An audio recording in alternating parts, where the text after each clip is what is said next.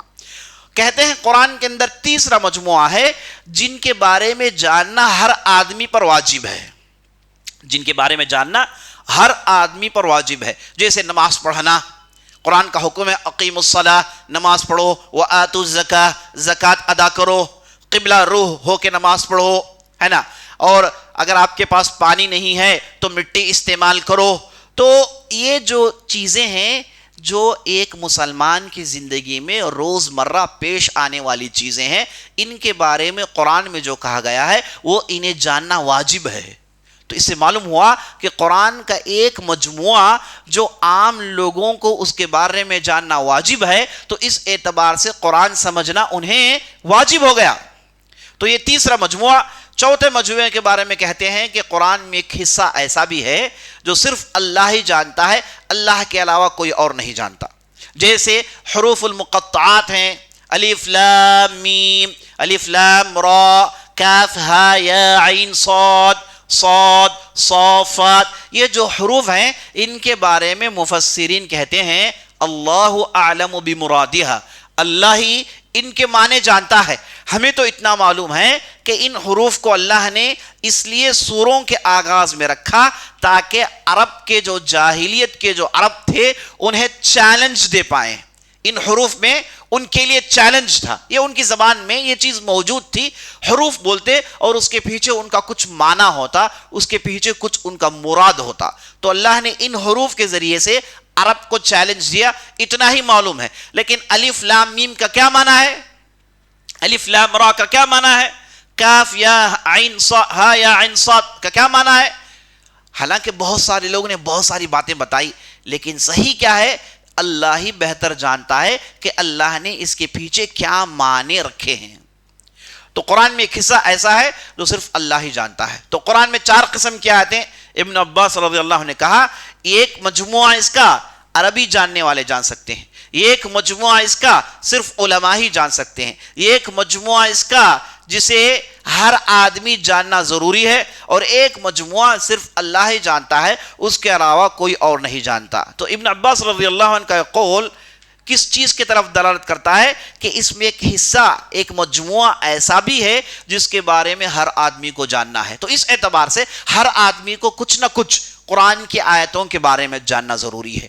وہ یہ کہہ کے خاموش نہیں بیٹھ سکتا کہ مجھے عربی نہیں معلوم، میں اس میں ٹائم صرف نہیں کر سکتا، میرے پاس اتنا وقت نہیں ہے، یہ نہیں چلے گا۔ اگر آپ مسلمان ہیں، مومن ہیں، تو تمہارا تعلق قرآن سے لا محالہ ہے، آپ اس کا انکار نہیں کر سکتے۔ تو اس اعتبار سے ان آیات کے بارے میں آپ کو جاننا ہی ہوگا جنہیں تم روز مرہ استعمال کرتے ہیں، نماز ہو گیا، زکوٰۃ ہو گیا، روزہ ہو گیا، ان کے بارے میں جو آیات ہیں اور ان کی تفسیر کیا ہے یہ جاننا ضروری ہے۔ تو اس قول کو میں نے آپ کے سامنے اس لیے رکھا تاکہ ہمیں معلوم ہو جائے کہ تفسیر کا ہمارا تعلق بہت گہرا ہے۔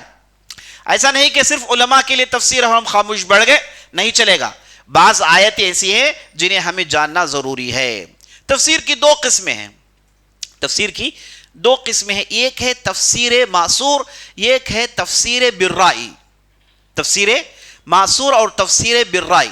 تفسیر معصور کیا ہے؟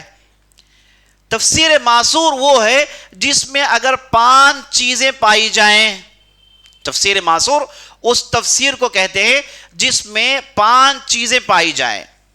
کیا 5 چیزیں ہیں؟ پہلا یہ کہ قرآن کی آیت کی تفسیر قرآن ہی سے کی جائے، اسے کہتے ہیں تفسیر القرآنی بالقرآن۔ نمبر 2، تفسیر القرآن بالسنہ، قرآن کی تفسیر نبی صلی اللہ علیہ وسلم کی احادیث کے ذریعے سے۔ تفسیر القرآن باقوال الصحابہ، صحابہ کے اقوال کے ذریعے سے قرآن کی تفسیر۔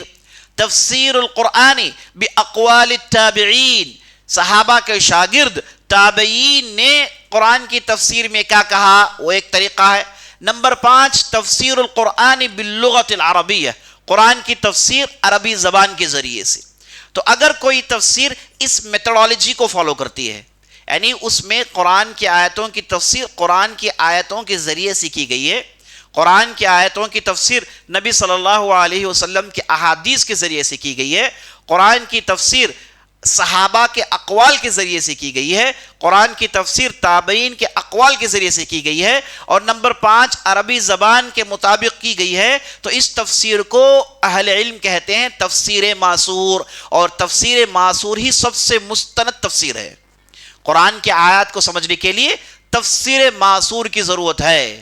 ہاں، تفسیر کی دوسری قسم ہے تفسیر بالرأی۔ تفسیر بالرأی کیا ہے؟ ایک مفسر آتا ہے، قرآن کی آیت کو پڑھتا ہے، اپنے علوم کے مطابق، اپنے مشاہدات کے مطابق، اپنے تجربے کے مطابق وہ قرآن کی بعض آیات کو اپنے نالج میں اسے کنیکٹ کر کے دیکھتا ہے، اسے کہتے ہیں تفسیر بالرأی۔ تفسیر بالرأی حرام نہیں جب تک کہ آدمی اس میں منمانی کرنا نہ شروع کر لیں۔ تفسیر کے نام پر نہ وہ عربی زبان جانتا ہے، نہ اسے احادیث سے واقفیت ہے، نہ اسے فقہ علم سے واقفیت ہے، قرآن کی آیت کو لیتا ہے اور اپنے معنی اتارتے جاتا ہے، اپنے معنی اتارتے جاتا ہے۔ ایسی تفسیر کرنا حرام ہے۔ ایسی تفسیر کرنے والوں کے بارے میں خود نبی صلی اللہ علیہ وسلم نے کہا کہ اگر کسی نے اللہ کے کلام میں اپنی رائے ڈالنے کی کوشش کی، یہ آدمی تو جہنم میں رہے گا۔ فَلْيَتَبَوَّأْ مَقْعَدَهُ مِنَ النَّارِ، یہ آدمی اپنا ٹھکانہ جہنم میں تلاش کر لے۔ تو تفسیر بالرائے، ایک مفسر اپنے تجربے کے مطابق قرآن کی آیتوں کے معنی بیان کرتا ہے اور وہ کتاب و سنت کے خلاف نہ ہو تو ایک حد تک مقبول ہے، لیکن جب کتاب و سنت کی مخالفت ہو جائے وہ تفسیر تو حرام ہو جاتی ہے۔ تو چلیے پہلی قسم جو تفسیر بالمعصور ہے، اسے ہم چند مثالوں کے ذریعے سے سمجھتے ہیں، کیونکہ ہم جس شخصیت کے بارے میں گفتگو کرنے والے ہیں وہ اصل میں اس میدان کے ماہر ہیں. اگر آپ کو یہ انٹروڈکشن نہیں سمجھ میں آیا تو اس شخصیت کی اہمیت آپ کے ذہن میں نہیں بیٹھ سکتی. تو اس لیے میں یہ چند علمی باتیں اسے عام فہم بنانے کی کوشش میں لگا ہوں. تو چلیے تفسیر معصور جو میں نے آپ کو 5 طریقے بتائے، اس کے مطابق اگر کسی نے تفسیر کی ہے اسے کہتے ہیں تفسیر معصور. اسی تفسیر کو ہم قبول کرنا ہے، وہی تفسیر ہمارے روزمرہ کے استعمال میں آنے والی ہے. تفسیر بالرائے یہ تو بہت ہے، ہر آدمی اپنے اپنے علم کے مطابق، اپنے اپنے مشاہدے کے مطابق، اپنے اپنے تجربے کے مطابق، اپنے اپنے ماحول کے مطابق بہت ساری آیات میں اپنی باتیں جو کتاب و سنت کے خلاف نہیں ہے ڈال سکتا ہے. اسی لیے بعض تفسیروں کو آپ دیکھتے ہیں 50 والیومز میں، 40 والیومز میں، 15 والیومز میں. اس میں کوئی ڈاکٹر آتا ہے اپنی پوری ڈاکٹری قرآن کی آیتوں میں دکھاتا ہے، کوئی انجینئر آتا ہے قرآن کی آیتوں سے انجینئر کے نقاط نکالنے کی کوشش کرتا ہے. اسے اہل علم نے کہا تفسیر بالرائے، جب تک کتاب و سنت اور اصول و شریعت کے خلاف نہ جائیں اسے قبول کرنے میں کوئی حرج نہیں. لیکن یہ قرآن کی تفسیر ہے، اسی کو ماننا ہے نہیں. تو پھر کون سی تفسیر ماننا ہے؟ یہ تفسیر معصور جس کے بارے میں آپ کے سامنے ذکر کر رہا ہوں. اس تفسیر کو ہمیں ماننا پڑے گا، اور یہ تفسیر ہے جس کے ذریعے سے ہم قرآن میں تدبر اور تفکر کر سکتے ہیں. قرآن کی آیات پر غور کرنے کا جو اللہ نے حکم دیا اسے اسی تفسیر کے ذریعے سے کر سکتے ہیں، ورنہ وہ چیز ممکن نہیں ہے. تو چلیے تفسیر القرآن بالقرآن، قرآن کی تفسیر قرآن سے کیسے؟ دیکھیے خود نبی صلی اللہ علیہ وسلم نے اسے کر کے دکھایا ہے. اللہ نے قرآن میں ایک آیت نازل کی، سورہ انعام کی آیت، جس میں اللہ نے کہا الذین آمنوا ولم یلبسوا ایمانہم بظلم اولئک لہم الامن واولئک هم المہتدون. جو لوگ ایمان لائے اپنے ایمان کو ظلم سے انہوں نے نہیں مکس کیا، ایسے ہی لوگ جو ہدایت میں ہیں اور ایسے ہی لوگ جیتنے والے ہیں. اب صحابہ جو قرآن کی آیتوں کی گہری باتوں کو سمجھتے تھے، انہیں اس بات میں اشکال پیدا ہوا، آ کر نبی صلی اللہ علیہ وسلم سے کہنے لگے یا رسول اللہ اس آیت نے تو ہمیں جھنجھوڑ دیا ہے. اس آیت میں اللہ نے کہا کہ جو لوگ ایمان لائے اور اپنے نفس پر ظلم نہیں کیا. یاد رکھ لیجئے لفظ ظلم کا معنی جیسے ہم اردو میں جانتے ہیں کسی پر ظلم کرنا ہے کہ نہیں، ایک ہے اپنے آپ پر ظلم کرنا. یہ آپ بات قرآن میں بہت سنیں گے. یہ جو فریز ہے الذین یظلمون انفسہم ظلموا انفسہم، اپنے نفس پر ظلم کرتے ہیں، اپنے نفس پر ظلم کرتے ہیں. قرآن میں کتنی جگہ ہے یہ جو فریز ہے قرآن میں کئی جگہ استعمال ہوا ہے. تو نفس پر ظلم کرنا اس کے معنی بالکل الگ ہیں عام ظلم کرنے کے. ہم ظلم کیا کہتے ہیں؟ کسی نے کچھ لے لیا اور واپس نہیں کیا، اپنے زور کو دکھایا تو ہم کہتے ہیں یہ آدمی ظالم. اصل معنی ظلم کا کیا ہے کہ جو آدمی کا جو حق ہے اسے وہ حق نہ ادا کرنا ظلم ہے. کسی بھی چیز کو اس کا جو حق ہے اگر کسی نے اسے ادا نہیں کیا تو اس چیز کے ساتھ ظلم ہو گیا. مثال کے طور پر قلم ہے، اگر کسی نے قلم کو لکھنے کے بجائے کسی دوسری چیز کے لیے استعمال کیا تو ہم کہیں گے کہ یہ صاحب نے قلم پر ظلم کیا ہے. تو جو چیز جس چیز کے لیے اللہ نے بنائی اس چیز کو وہ حق دینا ہی کیا ہے؟ انصاف ہے. اب اس چیز کو کوئی حق نہیں دیتا تو وہاں پر ظلم پیدا ہو جاتا ہے. یہ معنی ہم اپنی زبان میں بھی بولتے ہیں، ہے کہ نہیں؟ لیکن ظلم ہے ایک نفس پر ظلم کرنا، اس کا معنی ہے گناہ کرنا. نفس پر ظلم کرنا کا معنی کیا ہے؟ گناہ کرنا. الذین یظلمون انفسہم، یہ وہ لوگ ہیں جو گناہ کرتے ہیں، یہ وہ لوگ ہیں جو گناہ کرتے ہیں.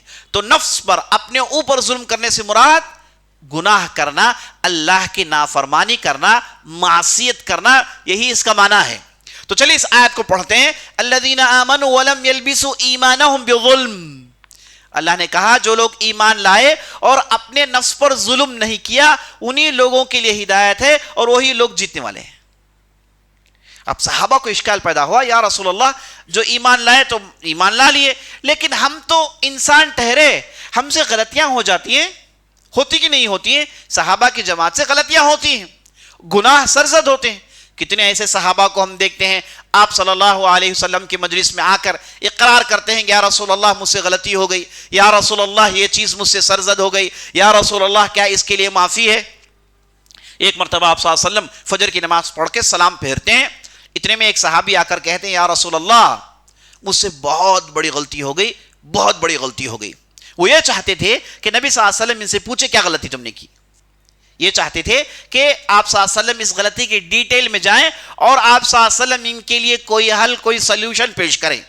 نبی صلی اللہ علیہ وسلم نے ان سے کچھ نہیں پوچھا، صرف کہا اصلیت معنا، کیا تم نے ہمارے ساتھ فجر کی نماز پڑھی؟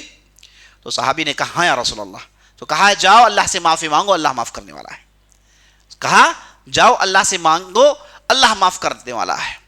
ایک صحابی ہیں غالباً ابو ہریرہ رضی اللہ عنہ کہتے ہیں کہ ایک مرتبہ ہم مجلس میں بیٹھے تھے، بعض لوگ آئے، آ کر کہنے لگے یا رسول اللہ ہم گناہ کرتے ہیں پھر معافی مانگتے ہیں، کیا اللہ معاف کرے گا؟ نبی صلی اللہ علیہ وسلم کہے ہاں۔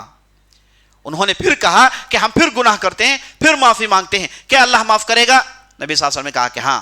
پھر انہوں نے کہا یا رسول اللہ پھر غلطی کرتے ہیں پھر معافی مانگتے ہیں، کیا اللہ معاف کرے گا؟ نبی صلی اللہ علیہ وسلم نے کہا ہاں۔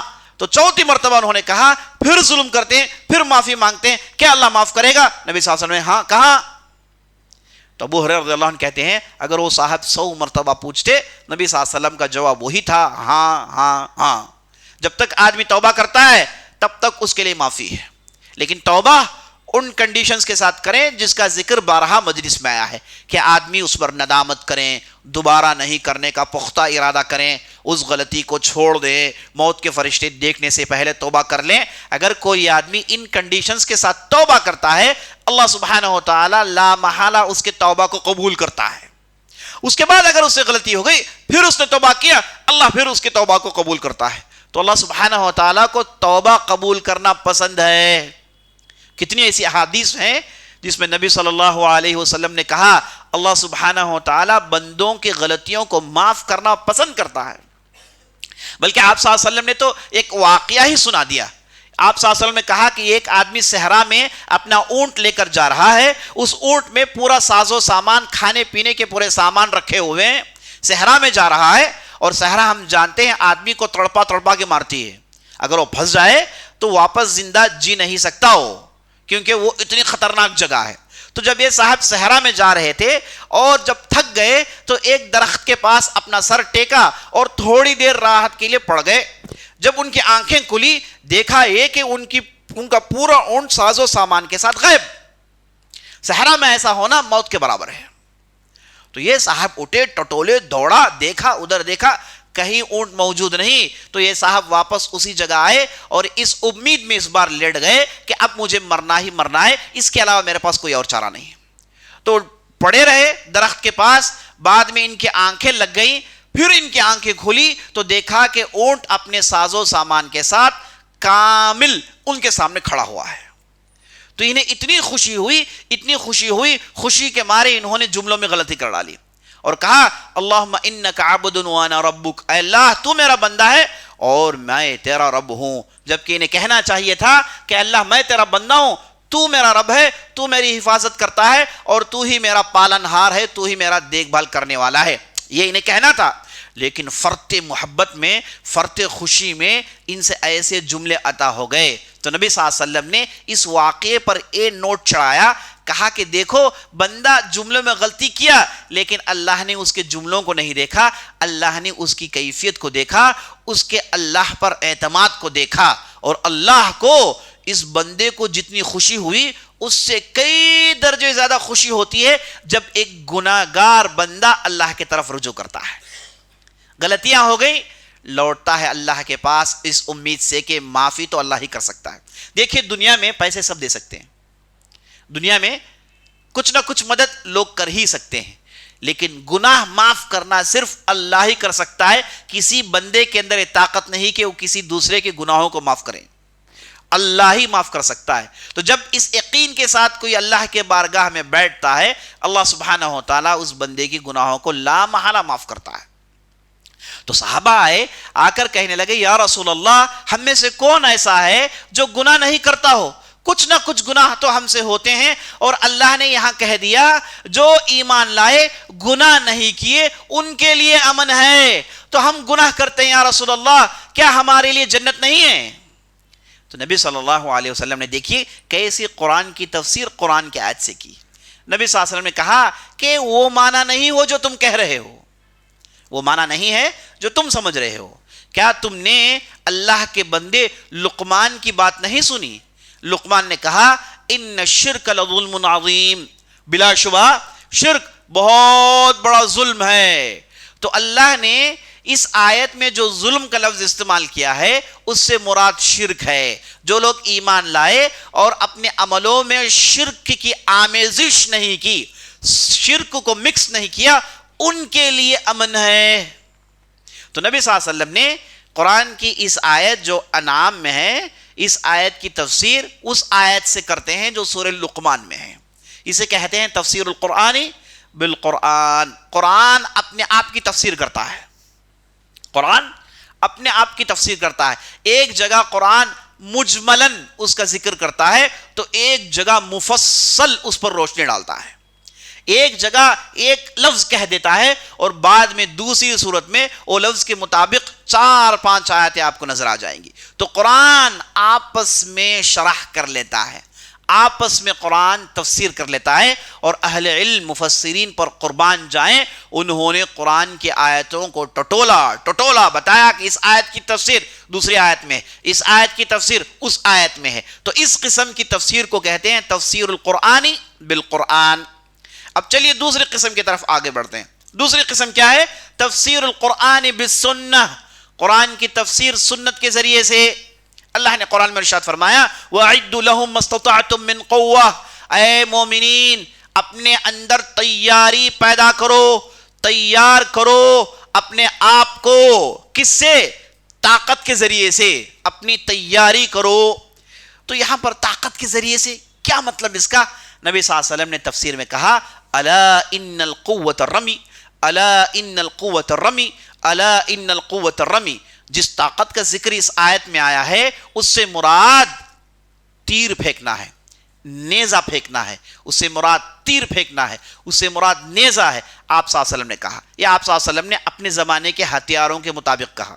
لیکن آج ہمارے پاس جو ہتھیار کیا ہے جو ہم جانتے ہیں، اس کے ذریعے سے تیاری کرنے کا اللہ نے اس آیت میں حکم دیا ہے. بہرحال اس آیت کے پس منظر میں آپ دیکھیں گے جہاد کا ماحول تھا، ایک اسلامی مملکت تھی، مسلمانوں کے ایک امیر تھے، ان کے حکم پر ایک کام چلتے تھے، تو وہاں پر یہ چیز سوٹ ہوتی ہے. لیکن مقصد ہمارا یہ ہے کہ اللہ کے رسول صلی اللہ علیہ وسلم نے اس آیت کی تفسیر کو احادیث کے ذریعے سے کیا، بتایا کہ اس کا معنی یہ ہے بلکہ یہ نہیں ہے.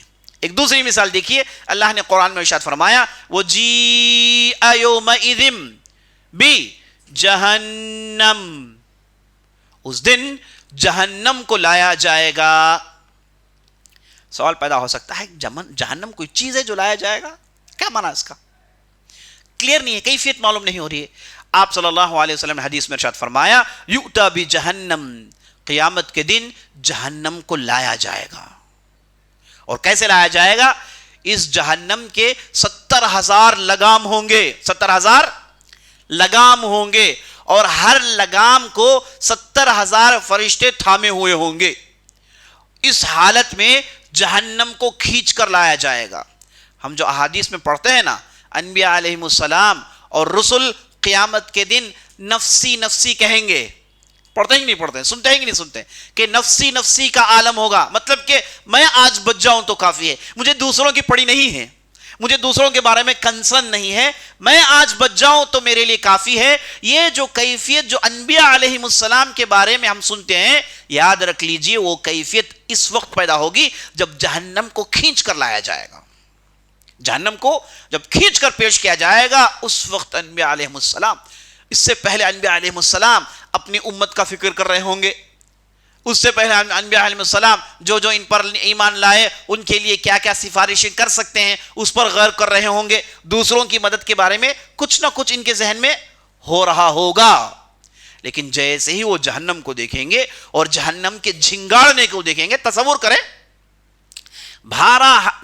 70,000 لگام، اور ہر لگام کو 70,000 فرشتے اسے کھینچ کر لائیں گے. اور اس وقت انبیاء علیہ السلام کریں گے کہ یہ کیا بلا ہے، اور کہیں گے کہ آج اس مصیبت کو دیکھنے کے بعد کہیں گے کہ آج ہم بچ جائیں تو کافی ہے، آج ہم بچ جائیں تو کافی ہے، دوسروں کی ذمہ داری لے نہیں سکتے بھائی. یہ مصیبت سے بچنا ہے تو ہم نے جو کیا ہے وہی کافی ہے. تو ایسا ہول دڑکے کا منظر ہوگا. تو جہنم کو کھینچ کر پیش کیا جائے گا, اور جب جہنم آئے گی وہ جھنگاڑے گی, اس میں سے آوازیں آئیں گی. اور اللہ سبحانہ وتعالیٰ نے جب جہنم کو بنایا, جہنم سے وعدہ ہوا کہ میں تیرے پیٹ کو ایک نہ ایک دن بھروں گا. اللہ نے جہنم سے وعدہ کیا تھا. اور جب جہنم کو لایا جائے گا اور جہنمیوں کو جہنم میں پھینکا جائے گا, نعوذ باللہ, یاد رکھ لیجئے جنت میں جنتی جائیں گے, جنت میں جنتیوں کا استقبال ہوگا, سلام کے ساتھ استقبال ہوگا, انہیں جو ہے وارم ویلکم دیا جائے گا. جہنم میں جہنمیوں کو الٹا سر کے بل پھینکا جائے گا. جہنم میں جہنمیوں کو الٹا, سر نیچے پیر اوپر. وہ امہ ہاویہ جو قرآن میں کہا گیا ہے کہ اس کا سر نیچے ہوگا, پیر اوپر ہوں گے. اس حالت میں اس ظالم کو جہنم میں پھینکا جائے گا. اور جہنم میں جب جہنمیوں کو ڈالا جائے گا, جہنم جہنمیوں کو چابے گی, جلائے گی, کھائے گی. اللہ حفاظت فرمائے. جہنم اپنے آپ کو کھاتی ہے, نعوذ باللہ. جہنم اپنے آپ کو کھاتی ہے کیونکہ اس کے اندر جو آگ کی بلا ہے اس کا ہم تصور بھی نہیں کر سکتے. کیونکہ نبی صلی اللہ علیہ وسلم نے کہہ دیا اگر جہنم کا ایک چنگارا زمین میں گر جائے تو زمین میں کبھی بھی ہریالی پیدا نہیں ہوگی. ایک چنگارا زمین میں گر جائے تو اتنا زہر اس کے اندر ہوگا اور اتنا اس کے اندر گرم اور تپش ہوگا کہ یہ زمین میں کبھی بھی ہریالی اگنے کا انسان تصور بھی نہیں کر سکتا. اگر ایک چنگارا گر جائے تو یہ معاملہ ہے. تو آپ تصور کریں نعوذ باللہ اگر کسی کو اس میں ڈال دیا جائے. جہنم کی مصیبت یہ ہے, اللہ نے ارشاد فرمایا لا یموت فیہا ولا یحیا, اس میں جن لوگوں کو پھینکا جائے گا نہ وہ مریں گے نہ وہ جیئیں گے. اس مصیبت میں اگر کوئی مر جائے تو راحت ہے کہ نہیں؟ ہڈیاں گل گئیں, چمڑیاں جل گئیں, آدمی مر گیا تو راحت ہے. لیکن مصیبت یہ ہے کہ اللہ جنت جہنم کے ظاہر کرنے کے بعد موت کو ذبح کر دیا جائے گا, موت کو موت آ جائے گی. جہنم میں جہنمیوں کو موت نہیں آئے گی, نعوذ باللہ, اللہ حفاظ فرمائے. لا يموت فیہا ولا یحیا, اس میں رہنے والے نہ جیئیں گے نہ مریں گے. دونوں کے درمیان ایک کیفیت ہوگی جس میں انہیں انتہائی درد ہوگا. درد کا عالم ایسے ہوگا کہ ان کی چمڑیاں ادھیڑ دی جائیں گی, جل جائیں گی. جیسے ہی چمڑیاں جل جائیں گی حکم ہوگا دوسرے بار چمڑیاں چڑھائی جائیں گی, نئی چمڑیاں, تاکہ وہ نئی چمڑیوں کے ذریعے سے اذیت جھیلیں. نعوذ باللہ. جہنم میں جہنمیوں کی جسم بڑے ہوں گے, پہاڑوں کی طرح ہوں گے, تاکہ اتنی اذیت و جیلیں. نعوذ باللہ. جہنمیوں کے آنکھ لال ہو جائیں گے اور ان کے حلق میں سے زقوم کو اتارا جائے گا, زہریلا جھاڑ, کانٹے دار جھاڑ, یہی بطور غذا انہیں دیا جائے گا. نعوذ باللہ. اور جہنم میں جہنمی جب پیاس سے چیخیں گے تو ان کے لیے کھولتا ہوا پانی دیا جائے گا. جب وہ پیئیں گے تو ان کا حلق پھٹ کے پانی باہر نکل جائے گا, موت نہیں آئے گی. نعوذ باللہ. تو یہ ہے جہنم بڑی بری بلا. اللہ نے کہا وَسَاءَتْ مَصِيرًا, جہنم بڑی بری بلا ہے تو بری بلا ہے. اللہ نے جب کہا تو کہہ دیا بڑی بری بلا ہے. نبی صلی اللہ علیہ وسلم نے احادیث میں اس کی نحوست بیان کی ہے. آدمی پڑھتا ہے تو کئی دن تک نیند نہیں آتی اسے, وہ ایسی بدترین جگہ ہے. اللہ سے دعا کریں کہ اللہ سبحانہ وتعالی ہم آپ کو جہنم سے بچا لیں. اللہ سے دعا کریں کہ بغیر حساب کتاب کے ہمیں جنت میں ڈال دیں. اس جہنم سے کوسوں دور ہمیں رکھیں اور ہم سے ایسے اعمال کروائے جن کے بدولت ہم اللہ کے پاس جنت کے مستحق بن جائیں. آمین یا رب العالمین. تو میں آپ کو بتا رہا تھا جہنم کو کھینچ کر پیش کیا جائے گا جو اللہ نے کہا. تو نبی صلی اللہ علیہ وسلم نے تفسیر میں بیان کیا کیسے کھینچ کر پیش کیا جائے گا, وہ کیا کیفیت ہوگی. تو 70,000 جہنم کے لگام ہوں گے اور 70,000 فرشتے اسے کھینچ کر لائیں گے. جہنمیوں کو اس میں پھینکا جائے گا, پھینکا جائے گا. جہنم انہیں کھائے گی, کھائے گی, کھائے گی, یہاں تک کہ پورے جہنمیوں کو کھا لے گی. اس کا پیٹ نہیں بھرے گا اور اللہ سے کہے گی حل من مزید, اے اللہ اور کچھ ہے؟ اے اللہ تیرا وعدہ تھا کہ تو میرے پیٹ کو بھرے گا. اے اللہ میرا پیٹ بھرا نہیں ہے, اے اللہ میرے پیٹ کو بھر دے اور جہنم میں ڈال, اور جہنم میں ڈال. اور آپ صلی اللہ علیہ وسلم نے ایک حدیث میں ارشاد فرمایا اگر 1000 لوگ ہوں گے تو اس میں ایک جنت کو جائے گا، 999 جہنم کو جائیں گے۔ پرسنٹیج جنت کو جانے کا دیکھیے کتنا کم ہے، اور جہنم کو جانے والوں کی تعداد دیکھیے کتنی بڑی ہے۔ جب صحابہ نے یہ حدیث سنی تو تڑپ گئے، کہا یا رسول اللہ 1000 میں ایک آدمی جنت میں جائے گا، پرسنٹیج کی اعتبار سے تو بہت کم ہے، 999 لوگ جہنم میں جائیں گے۔ تو نبی صلی اللہ علیہ وسلم نے کہا کہ دھیرج رکھو، ان میں بہت بڑی تعداد یاجوج ماجوج کی ہوگی، ان میں بہت بڑی تعداد یاجوج ماجوج کی ہوگی، لیکن اس کے باوجود بہت بڑی تعداد جہنم میں جانے والی ہے۔ اللہ نے قرآن میں ارشاد فرمایا وَلَقَدْ ذَرَأْنَا لِجَهَنَّمَ كَثِيرًا مِنَ الْإِنسِ وَالْجِنِّ، ہم نے جہنم ہی کے لیے کئی جنوں کو، کئی انسانوں کو بنایا ہے، نعوذ باللہ۔ تو اللہ حفاظت فرمائے۔ تو اس حدیث کے اندر اس کے بعد اللہ سبحانہ و تعالی جہنم کے پیٹ کو بھرنے کے لیے اپنا قدم مبارک رکھیں گے، اللہ اپنا قدم رکھے گا، اور جیسے ہی قدم جہنم میں رکھا جائے گا جہنم کہے گی قطن قط قطن قط، اب میں بھر گئی، اب میں بھر گئی۔ تو اللہ کا وعدہ جہنم کے ساتھ تھا، اس وعدے کو اللہ سبحانہ و تعالیٰ پورا کرے گا۔ تو ہم نے یہاں پر ایک مثال دیکھی کہ نبی صلی اللہ علیہ وسلم نے قرآن کی آیت کو اپنے حدیث سے کیسے سمجھایا۔ دوسری مثال دیکھ لیجیے، یا پھر تیسری مثال دیکھ لیجیے۔ اللہ سبحانہ و تعالیٰ قرآن میں ارشاد فرمایا فَسَبِّحْ بِحَمْدِ رَبِّكَ وَاسْتَغْفِرْ، اللہ کی تسبیح بیان کرو اللہ کے حمد کے ساتھ، اور استغفار مانگو، اللہ کی تسبیح بیان کرو اللہ کی تعریف کے ساتھ۔ تو عائشہ رضی اللہ عنہ کہتی ہیں جیسے ہی یہ آیت نازل ہو گئی نبی صلی اللہ علیہ وسلم نے رکوع میں، سجدے میں سبحانک اللہم ربنا وبحمدک اللہم اغفر لی، سبحانک اللہم ربنا وبحمدک اللہم اغفر لی، اس دعا کو پڑھنا شروع کیا۔ اور اس کے بعد ماں عائشہ کہتی ہیں یہ تأول القرآن، آپ صلی اللہ علیہ وسلم قرآن کی آیت کی تطبیق عمل میں دے رہے ہیں، قرآن کی آیت کو عملی جامہ پہنا رہے ہیں، اس پر عمل کر کے دکھا رہے ہیں۔ تو معلوم ہوا قرآن کی آیت کو آپ صلی اللہ علیہ وسلم نے حدیث کے ذریعے سے، اپنے عمل کے ذریعے سے سمجھایا۔ اور تفسیر کی تیسری قسم باقوال الصحابہ، صحابہ رضوان اللہ علیہم اجمعین نے قرآن کی آیتوں کو کیسے سمجھایا۔ دیکھیے ایک صاحب آئے عبداللہ ابن عباس کے پاس، آ کر انہوں نے کہا کہ مجھے تو قرآن میں کانٹرڈکشن دکھ رہا ہے۔ اللہ نے قرآن کے بارے میں کیا کہا؟ وَلَوْ كَانَ مِنْ عِنْدِ غَيْرِ اللَّهِ لَوَجَدُوا فِيهِ اخْتِلَافًا كَثِيرًا۔ یہ قرآن کی سچائی ہونے کی سب سے بڑی دلیل یہ ہے کہ اس میں تضاد نہیں، اس میں کانٹرڈکشن نہیں ہے۔ اگر یہ اللہ کے علاوہ کسی دوسرے کے ذریعے سے آئی ہوتی تو اس میں آپ کانٹرڈکشن دیکھتے۔ 6600 آیتیں ہیں، کہیں پر بھی کانٹرڈکشن نہیں ہے۔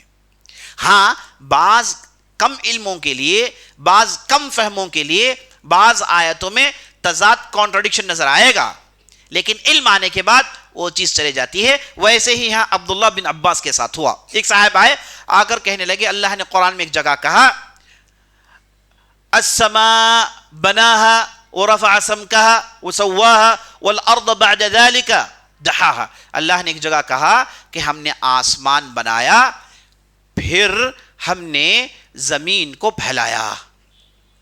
اس آیت میں یہ ذکر ہے۔ ایک دوسری آیت میں اللہ نے کہا انکم اتکفرون بالذی خلق الارض فی یومین ثم استوى الى السماء، کیا تم لوگ اس ذات کے تعلق سے کفر میں پڑے ہو جس نے زمین کو 2 دن میں بنایا اور پھر وہ آسمان کی طرف رخ کرتا ہے۔ اس آیت میں کیا ہے؟ اللہ نے آسمان بنایا پھر زمین کو اللہ نے پھیلایا، سپریڈ کیا۔ اس آیت میں یہ ہے کہ اللہ نے زمین کو 2 دن میں بنایا پھر آسمان کی طرف اللہ نے رخ کیا، تو بالکل کانٹرڈکشن نظر آتا ہے۔ تو وہ صاحب آ کے کہنے لگے کہ دیکھو قرآن میں کانٹرڈکشن ہے۔ یہاں پر صحابہ کے اقوال کی دیکھیے کتنی اشد ضرورت ہے، وہ کیسے اس کی تفسیر کرتے ہیں۔ عبداللہ بن عباس نے کہا کہ اس میں کوئی کانٹرڈکشن نہیں ہے، تھوڑا غور کرو۔ اللہ نے کیا کہا؟ خلق الارض فی یومین ثم استوى الى السماء فسواهن فی یومین آخرین ثم دحا الارض ودحوها ان اخرج منها الماء والمرعى وخلق الجبال والآکان وما بینہما فی یومین آخرین۔ کہتے ہیں کہ دیکھو اللہ نے کہا، اللہ نے پہلے زمین کو 2 دن میں بنایا، پھر اللہ نے آسمان کی طرف رخ کیا اور آسمان کو پھر 2 دنوں میں بنایا، پھر اللہ نے زمین کی طرف رخ کیا، زمین کو پھیلایا، زمین کو پھیلانا سے مراد کیا ہے؟ اس میں اللہ نے پانی نکالا، اس میں پہاڑ نکالے، اس میں لہلہاتی کھیتیں نکالی، اس میں وادیوں کو نکالا. اسے اللہ نے 2 دن میں کیا. تو پہلے زمین کو اللہ نے بنایا، پھر آسمان کو بنایا، پھر زمین کو اللہ نے پھیلایا. تو پہلی خلقت زمین کی ہوئی، بعد میں آسمان کی خلقت ہوئی، بعد میں زمین کو پھیلایا گیا، جینے کے لیے مناسب بنایا گیا. اس میں ندیوں کو دوڑایا گیا، پہاڑوں کو نکالا گیا، جنگلات کو نکالا گیا.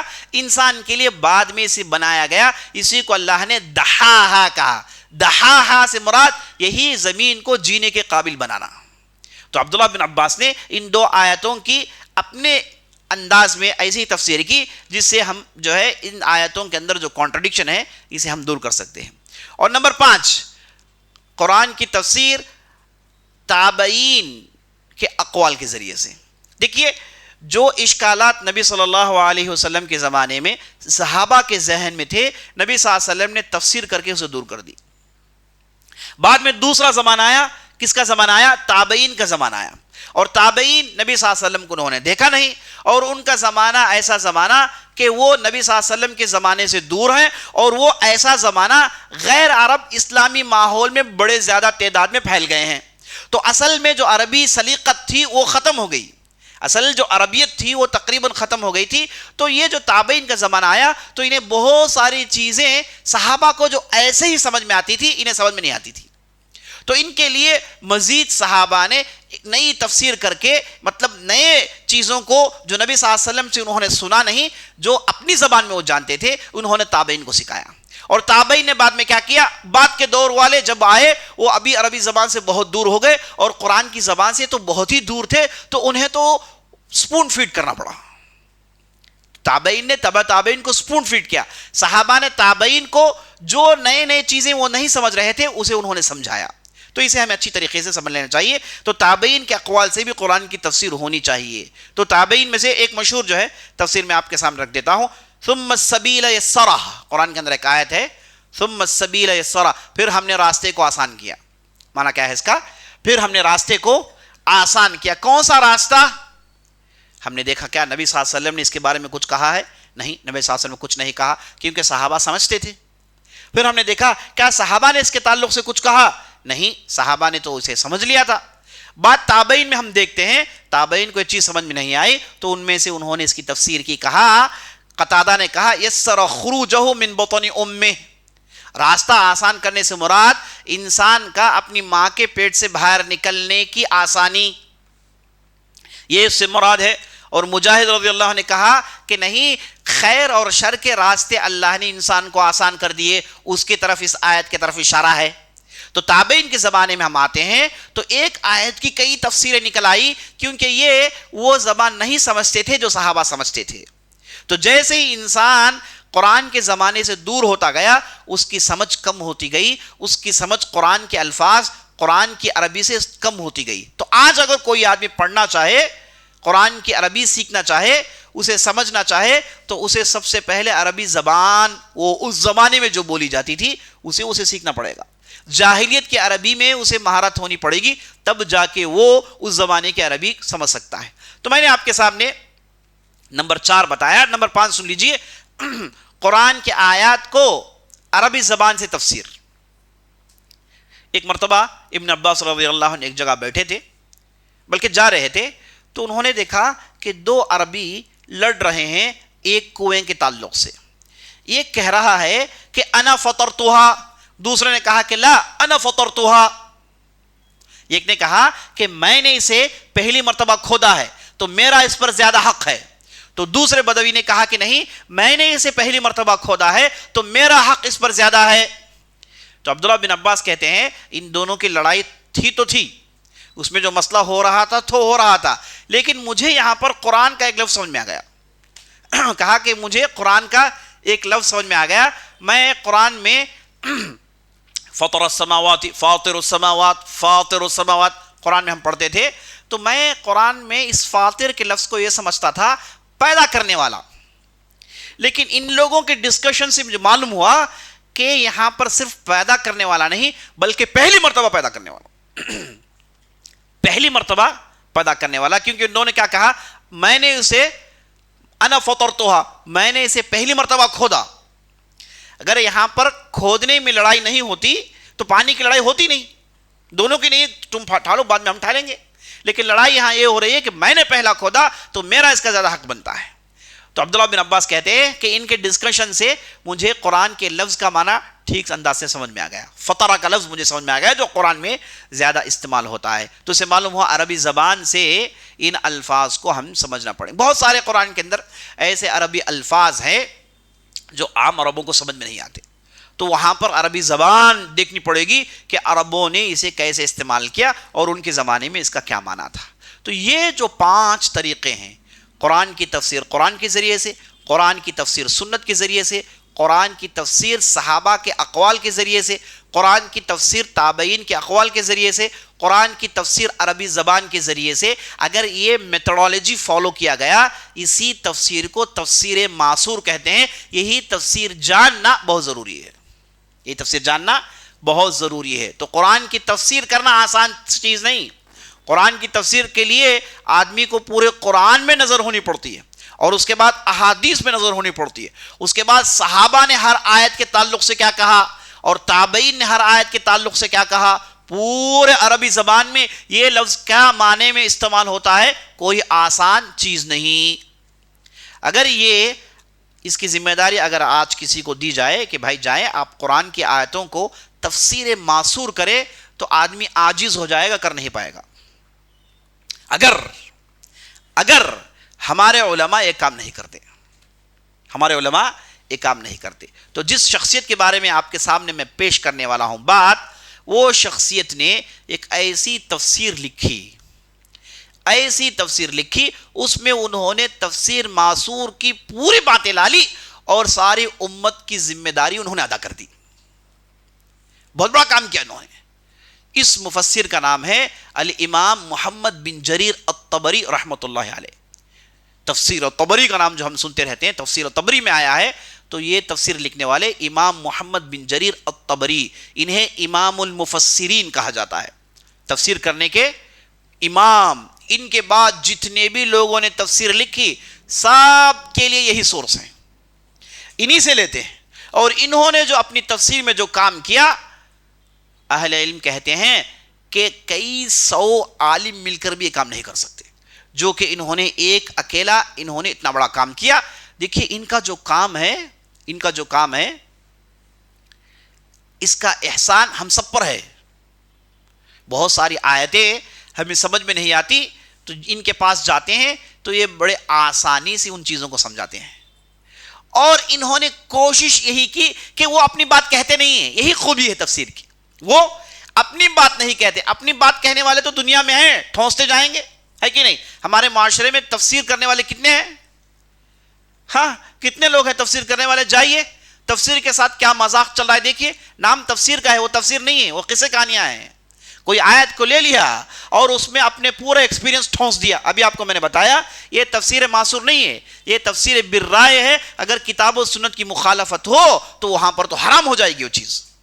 تو لوگوں کو تفسیر جو پڑھانی ہے وہ تفسیر معصور ہے کہ بھائی اس آیت کو نبی صلی اللہ علیہ وسلم نے کیسے سمجھایا، اس آیت کو صحابہ نے کیا سمجھا، اس آیت کو تابعین نے کیا سمجھا، اس آیت میں عربی زبان کے ذریعے سے کیا سمجھ میں آیا. یہی ہے اصل تفسیر، یہی ہے اصل تفسیر.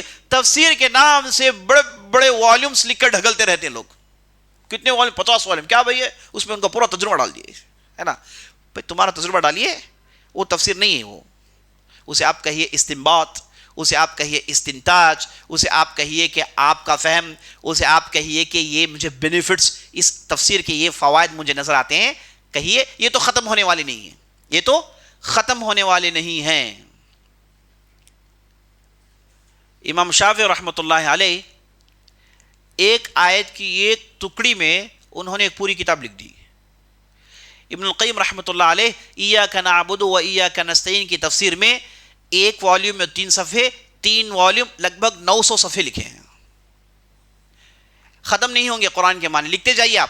لیکن اس آیت کو نبی صلی اللہ علیہ وسلم نے کیسے سمجھا؟ دوسرا سوال پوچھئے کہ اس آیت کو صحابہ نے کیسے سمجھا؟ تیسرا سوال پوچھئے کہ اس آیت کو تابعین نے کیسے سمجھا؟ چوتھا سوال پوچھئے کہ یہ جو آیت ہے اس میں عربی زبان کے جو الفاظ ہیں اس کے عربوں نے کیا معنی لیے؟ اگر آپ نے 4 کام کر لیے آپ نے آیت سمجھ لیا، آپ نے آیت سمجھ لیا، آپ نے آیت کا حق ادا کر دیا۔ یہ کام آپ نے نہیں کیا، آپ نے اپنی باتوں ڈالنے کی کوشش کی، آپ کی باتیں رکھیے اپنے پاس، اس میں سچائی ہے تو لیں گے نہیں تو پھینکیں گے۔ یہ اگر ہم سمجھ گئے تو سبحان اللہ بہت سارے مسائل حل ہو جا سکتے ہیں۔ ہمارے معاشرے میں ہوتا کیا ہے، کوئی ایک آیت پڑھتے ہیں، کوئی ایک ان کا عمل ہے، کنیکٹ کر دیا۔ میں نے ایک صاحب کو سنا، انہوں نے کہا کہ تم لوگ کہتے ہو میلاد النبی منانا حرام ہے جبکہ قرآن میں اللہ نے میلاد النبی منایا۔ میں نے کہا واہ ماشاء اللہ تبارک اللہ، میلاد النبی سیلیبریشن قرآن میں کہاں سے آ گئے؟ انہوں نے کوئی ایک آیت پڑھی، الستو بربکم، اللہ نے آدم کے پشت سے پوری روحوں کو نکالا اور ان روحوں سے پوچھا الستم بربکم، کیا میں تمہارا رب نہیں ہوں؟ سب نے مل کر شہادت دی کہ ہاں تو میرا رب ہے۔ ہاں یہی میلاد النبی ہے۔ آپ کہیں گے کہ مجھے سمجھ میں نہیں آیا، یہ انہیں بھی سمجھ میں نہیں آیا، جو بتا رہے تھے انہیں بھی اس چیز سمجھ میں آیا، لیکن کہاں سے کہیں انہوں نے جمع کر دیا اور اس کے بعد کہا کہ اس آیت کی ہی تفسیر ہے۔ اور اس کے بعد کہتے ہیں قبروں میں جانے کی کیا غلطی ہے؟ قبروں میں آپ کہتے ہیں کہ مسجدوں میں قبر نہیں ہونی چاہیے، آپ لوگ حرام کہتے ہیں، جبکہ تو ہم قرآن میں دیکھتے ہیں کہ مسجدوں میں قبر تھی۔ کہاں ہے بھائی؟ اصحاب کہف، انہوں نے ان کے قبروں میں مسجد بنا لی، ہے کہ نہیں؟ قرآن میں ذکر، تو کہتے ہیں کہ تو پھر کیا غلطی ہے؟ تو یہ دیکھیے ان کے یہ جتنے بھی کھپلے ہیں، اگر آپ ان سے پوچھئے کہ اس آیت کو صحابہ نے کیا سمجھا اور آپ کیا معنی دے رہے ہیں، ان آیت کو تابعین نے کیا سمجھا، آپ کیا معنی ٹھونس رہے ہیں، ان آیت میں عربی زبان کی کتنی گنجائش ہے اور آپ کیا بک رہے ہیں، اگر آپ نے ان سے پوچھا تو ان کے پورے بدعتیں وہیں ختم ہو گئی۔ جتنے بھی بدعتیں ہیں وہ قرآن ہی سے شروع ہوتی ہیں، قرآن کی آیتوں کو اپنا معنی دے کے کہتے ہیں کہ دیکھو بھائی قرآن کی آیت نے ایسا کہا، تو آپ کیا جواب دیں گے؟ رکیے ایک مرتبہ، یہ جو قرآن کی آیت ہے نا، اسے صحابہ نے کیا سمجھا، تابعین نے کیا سمجھا، تب تابعین نے اس آیت کا کیا معنی بتایا، اس کے بعد آپ اپنی بات کہیے۔ پہلے یہ چیک کریے کہ وہ زمانے میں ان لوگوں نے ان آیت کو کیا سمجھا۔ اب پوچھیں گے بھائی قرآن تو سارے دنیا والوں کے لیے، قیامت تک والوں کے لیے، آپ بار بار ان کی سمجھ کی طرف کیوں پوچھ رہے ہیں؟ کیونکہ ان کی سمجھ کو اللہ نے گارنٹی دی، رضی اللہ عنہم ورضوا عنہ، کہا اللہ ان سے راضی ہے، ان سے اللہ راضی ہے، ان کی سمجھ کو اللہ نے گارنٹی دی۔ آپ کی سمجھ کو کس نے گارنٹی دی بھائی؟ کیا پتا آپ نے جو سوچا ہے صحیح ہے کہ غلط ہے؟ تو جتنے بھی فتنے جو اٹھتے ہیں سر عزیز ساتھیوں، یہ جو میں نے آپ کو اصول بتائے یہ ٹچ سٹون ہے، یہ گولڈن ورڈز ہیں، اس کے ذریعے سے آپ آیتوں کے ذریعے سے کھپلے کرنے والوں کے منہ کو بند کر سکتے ہیں۔ شیعہ، ان کی پوری شیعت انہی آیتوں میں گھومتی ہے، آیتوں کو لے لیا، کہا کہ اس میں علی مراد ہے، کہا کہ اسے فاطمہ مراد ہے، کہا کہ اس میں فلاں چیز مراد ہے۔ ہم کہیں گے کہ بھائی رکیے اپنی مرادیں چیک کریے کہ صحابہ نے سے کیا کہا۔ تو اس لیے ہم یہ جو امام ہیں ان کے ہم مرہون منت ہیں، ان کے ہم شکر گزار ہیں، انہوں نے ہمارے لیے آسان کر دیا۔ ان کی تفسیر میں آپ جائیے، قرآن کی آیت ہوگی، سب سے پہلے اس آیت کے بارے میں صحابہ نے جو، اس آیت کے بارے میں قرآن میں جو کوئی بھی سب لسٹ نکالیں گے، اس آیت کے بارے میں قرآن کیا کہتا ہے، اس لفظ کے بارے میں کہاں کہاں قرآن میں یہی ٹاپک آیا ہے، سب پہلا اتار دیں گے۔ اس کے بعد اس آیت کے بارے میں احادیث میں کیا آیا ہے سب اتار دیا، اور احادیث پورے سند کے ساتھ۔ اور یہ امام بخاری کے زمانے کے ہیں، ان کی پیدائش 224 کی ہے، وفات 311 کی ہے، لگ بھگ 82 سال یہ زندہ رہے، اور یہ امام بخاری کے شاگردوں میں سے، امام شافعی کے شاگردوں میں سے شاگردوں کے ہیں، تو یہ زبردست زمانے میں تھے، تو انہوں نے احادیث کو سند کے ساتھ نقل کیا۔ اگر ایک لفظ کا معنی بھی بیان کریں گے 4 لائن کا سند ذکر کریں گے، 4 لائن کا سند ذکر کریں گے، اس کے بعد اس لفظ کا معنی بیان کریں گے۔ اس کے بعد یہ تابعین کے اس آیت کے بارے میں تابعین نے کیا کہا پورا جمع کر دیا۔ اس آیت کے بارے میں عربی زبان میں کیا آیا ہے بھائی، انہیں عربی زبان میں ایسی مہارت تھی کہ اگر یہ کہہ دیتے ہیں تو ڈکشنری چیک کرنے کی ضرورت نہیں ہے۔ اگر انہوں نے کسی آیت کا معنی یہ کہہ دیا تو اس کے بعد آپ کے جو ہے 50 سال کی محنت بچ گئی۔ انہوں نے پوری عربی زبان کو کھنگالا، ایک لفظ بھی نہیں چھوڑا، اور اس کے بعد فائنل کنکلوژن اس میں ڈال دیا۔ اللہ اکبر، غیر معمولی کام کیا ہے۔ کہتے ہیں کہ اتنے ذہین اور اتنا ان کا دماغ تھا۔ ایک بہت بڑا شاعر ہے جس کا نام التمراح بن حکم، بہت بڑا جاہلیت کا شاعر تھا۔ انہوں نے تو دوسرے شاعروں کی شاعری سنی اور ان کے الفاظ کو جانا. یہ شاعر کے بارے میں یہ شاعر کے شاعری کو سمجھنا چاہتے تھے. تو ایک بہت بڑے عالم کے پاس گئے جن کا نام تھا ابو علی سراج، جو بغداد میں رہتے ہیں. بغداد میں نہیں، کئی دوسرے علاقے میں رہتے ہیں، یہ بغداد میں رہتے تھے. تو ان کے پاس یہ گئے، جا کر کہا کہ آپ مجھے وہ تمراح کی جو شعریہ ہے میں آپ سے پڑھنا چاہتا ہوں. انہوں نے کہا کہ ٹھیک ہے پڑھ لیں گے، آپ آ جائیے فلاں دن. تو فلاں دن ان کے پاس گئے تو پوچھا نکالو کتاب. انہوں نے کہا کہ کتاب نہیں ہے. اور استاد نے کہا کہ کتاب اویلیبل ہے ہی نہیں ہماری پوری بستی میں. 2 دن تک چیک کیا، کتاب ملی ہی نہیں. تیسرے دن امام طبری نے کہا کہ کوئی مسئلہ نہیں، مجھے پورا یاد ہے، پورا دیوان مجھے یاد ہے، میں دیوان پڑھتے جاتا ہوں، آپ اسے سمجھاتے جائیے. اس کے بعد پڑھتے جاتے تھے، وہ سمجھاتے جاتے تھے. بعد میں معلوم ہوا کہ اس دیوان میں 1,500 اشعار تھے. 1,500 اشعار تھے جو انہیں ایسے ہی یاد تھے، اور اشعار پڑھتے جاتے. یہ استاد سے کہتے کہ اس کے معنی کیا ہیں، لکھتے جاتے. حالانکہ انہیں معلومات معلوم ہیں. کسی استاد سے پڑھنے کا اس زمانے میں ٹرینڈ تھا. کوئی بھی بات بتائے، کیا ہم نے معتبر استاد سے پڑھا ہے؟ اس کتاب کا جو معتبر آدمی دنیا میں ہے اس نے اس کی شرح کی ہے، آپ نے اسے سنا ہے. یہ اس زمانے میں ٹرینڈ تھا. جانتے ہیں بہت کچھ، لیکن اس میدان میں یہی بہت بڑا ماہر ہے، اس کے کہنے کو دلیل مانتے ہیں تو اس کے پاس جا کے پڑھیں. تو سفر کرتے تھے. تو امام طبری رحمۃ اللہ علیہ کے ایک مشہور سفر ہے، جب ان کی عمر 18 سال کی تھی تو ایک 4 محمد مل کے مصر کا سفر کرتے ہیں. 4 محمد تھے. ایک تھے محمد بن جریر الطبری، نمبر 2 تھے محمد بن اسحاق ابن خزیمہ ان کی مشہور حدیث کی کتاب ہے محمد بن خزیمہ. دونوں ایک ہی زمانے کے، دونوں ہم پلہ تھے، کنٹمفررز تھے. نمبر 3 ہو گئے محمد بن نصر، بہت بڑے فقیہ. نمبر 4 ہو گئے محمد بن ہارون الربیانی، یہ بہت بڑے، یہ بھی فقیہ رہے ہیں. یہ 4 ہم عمر تھے. ان کی عمر 18-16 سال کی تھی. تو یہ سب بغداد سے نکلتے ہیں، مصر کو جاتے ہیں اس مقصد سے کہ مصر کے اندر جا کر بعض محدثین کے پاس حدیث کی کتابیں پڑھیں جو کہیں اور اویلیبل نہیں ہے. تو سفر کر کے مصر پہنچتے ہیں. کہتے ہیں کہ جب ہم مصر پہنچے تو ہمارے پاس جو پیسے تھے پورے خالی ہو گئے، اور ہم اتنے فقیر، اتنے محتاج ہوئے کہ ہم کہیں سے کمرہ لے نہیں سکتے تھے. تو آخر کار ہم مجبور ہوئے، شہر سے دور گئے اور وہاں پر ہم نے خیمہ لیا اور خیمے کو نصب کیا. ہم 4 اس خیمے میں رہنے لگے کیونکہ ہمارے پاس کوئی دوسرا ذریعہ نہیں تھا. کہتے ہیں کہ ہمارے دن شروع ہوتے ہم علم حاصل کرنے چلے آتے، احادیث لکھتے، ان چیزوں کو لکھتے، جمع کرتے جاتے. کچھ کھاتے نہیں کیونکہ ہمارے پاس پیسے نہیں تھے. ایک دن گزرا، پانی پی لیا، زندگی گزارے. دوسرا دن آیا، وہی حالت. تیسرے دن آئے، بھوک کے مارے. چوتھے دن جب رات میں آئے، صبح ان کی آنکھیں کھلی، سب کے آنکھوں کے سامنے دھواں، سب کی نظریں دھندلاہٹ سی ہو گئی.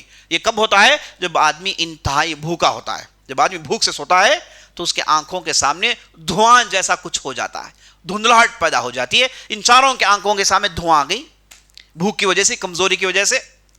تو ان میں سے ایک نے کہا کہ بھائی معاملہ بڑا ہی سنگین ہو گیا ہے، اگر ہم اسی حالت میں جائیں تو مر جائیں گے، اسی حالت میں رہیں گے تو مر جائیں گے. اب ہم کو کچھ نہ کچھ کرنا ہے. کیا کریں بھائی؟ صرف ایک ہی ذریعہ ہے، وہ یہ کہ ہم میں سے کوئی باہر نکلے اور لوگوں کے پاس کچھ پوچھیں کھانے کے لیے، یعنی بھیک مانگیں. اب یہ 4 محدثین مفسرین، ان میں سے کون تیار ہوگا بھیک مانگنے کے لیے؟ سب خوددار ہیں. کہا کہ مر جائیں گے، بھیک نہیں مانگیں گے. لیکن کیا کریں؟ ومن اضطر غیر باغ ولا عاد فلا اثم علیہ.